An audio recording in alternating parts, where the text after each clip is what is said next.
बिस्मिल्लाहिर्रहमानिर्रहीम, अस्सलाम वालेकुम। आज मैं बात करूँगा बोर्ड लेग्स के बारे में। यानी बाज़ लोगों की टांगें आपने देखी होती हैं कि वो सीधी नहीं होती बल्कि थोड़ी सी टेढ़ी होती हैं। ये बच्चों में भी आपको नज़र आएंगी, बड़ों में भी नज़र आएंगी, और ख़ास तौर पे जब लोग निकर पहनते हैं, शॉर्ट्स पहनते हैं, तो तब ये नज़र आती हैं।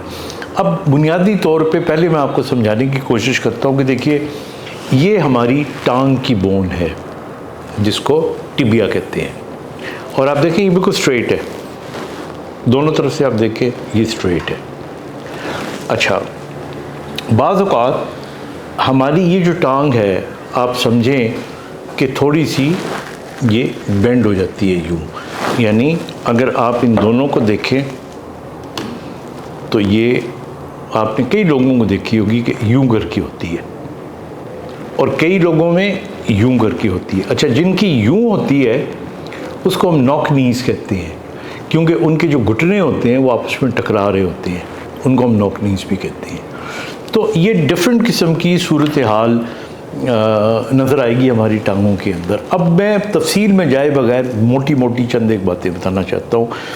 एक वजह तो इसकी ये भी समझी जाती है कि बच्चा जब माँ के पेट में होता है और वहाँ पे स्पेस कम हो और पोजीशन ऐसी हो बच्चे की टांगों की कि जब वो बाद में पैदा होता है तो उसमें टेढ़ापन आ सकता है, नंबर 1। नंबर 2, हमारे यहाँ विटामिन डी की कमी ये हमारी हड्डियों को सॉफ्ट कर देती है, और जिनमें विटामिन डी की कमी होती है उनके अंदर हड्डियाँ जो हैं वो बेंड कर सकती हैं, और ख़ास तौर पे उन बच्चों के अंदर जो मोटे हों।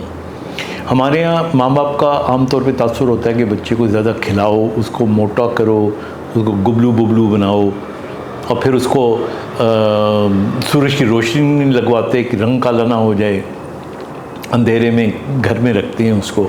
तो विटामिन डी की कमी हो सकती है, खुराक के अंदर भी कमी हो सकती है, तो इसकी वजह से भी हमारा ये नॉक नीज़ हो सकता है, या जो हमारी टांगें ये बेंड हो सकती हैं।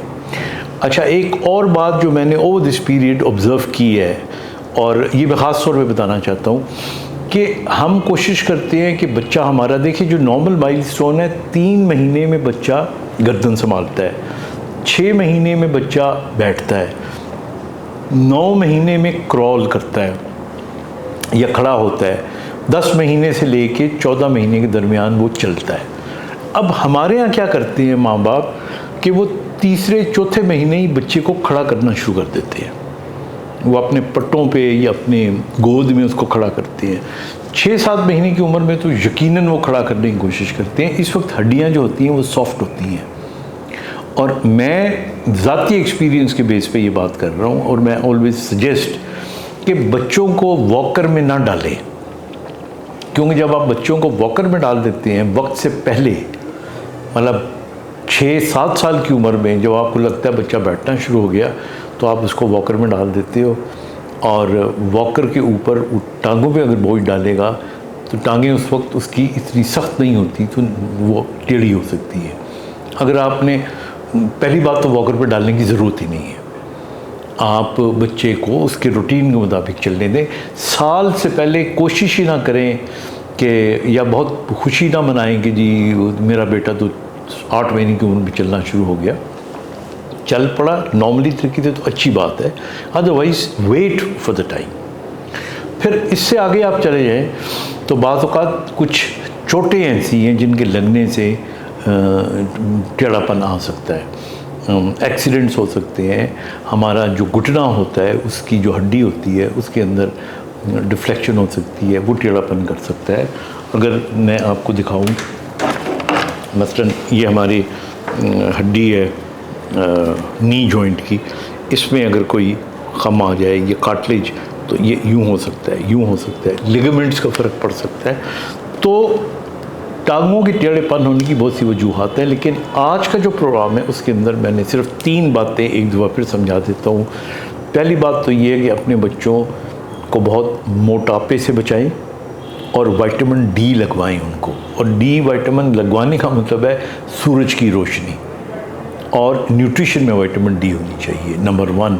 नंबर 2, अपने बच्चों को कोशिश करें कि बहुत जल्दी वॉकर में ना डालें। बल्कि ना ही डालें तो ज़्यादा अच्छा है।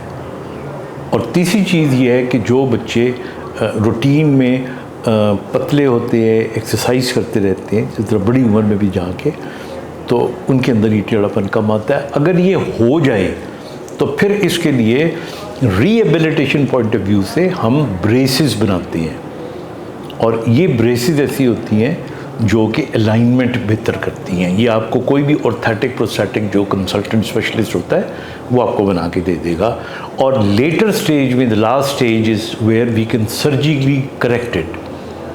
तो यूजुअली जो सर्जरी होती है उसके रिज़ल्ट अच्छे होते हैं, लेकिन आप कोशिश करें कि वहाँ तक पहुँचे ही ना। अपना ख्याल रखिएगा। खुदा हाफ़िज़।